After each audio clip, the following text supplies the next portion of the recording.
Meeting हुई, काफ़ी अच्छे निर्णय भी लिए गए। तो आप मालेगांव शहर के आवाम को खासकर बकरीद के त्यौहार को मद्देनज़र रखते हुए क्या कहना चाहेंगे? प्रशासन ने, पुलिस प्रशासन ने पूरा इंतजाम करके रखा है।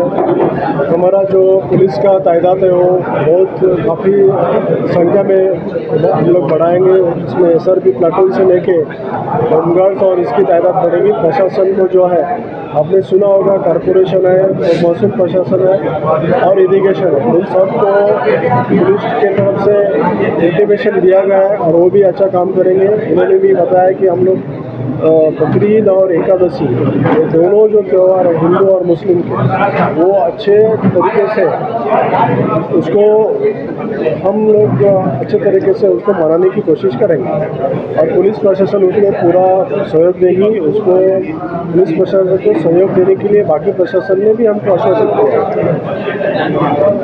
सर, गुनहगारी बीच में काफ़ी अच्छा कंट्रोल आपने किया था, लेकिन कुछ दिनों से कुछ ऐसे लोग दिख रहे हैं गाँव छोटे मोटे इंसिडेंट्स होते रहते हैं, लेकिन आपको बोला गया है कि कानून का कोई कानून का अगर हाथ में लेना चाहता है तो वो हम कभी बर्दाश्त नहीं करेंगे। पुलिस कड़ी से कड़ी कार्रवाई करेंगी। इसमें बिल्कुल हमको मालेगांव का नाम खराब होना नहीं चाहिए और यहाँ शांति और अमन होना चाहिए। आज पुलिस ग्रामीण की जानिब से नशा मुक्त प्रोग्राम आगाज हुआ है, तो इस पर कोई अलग से टीम बनाई गई है क्या बोले?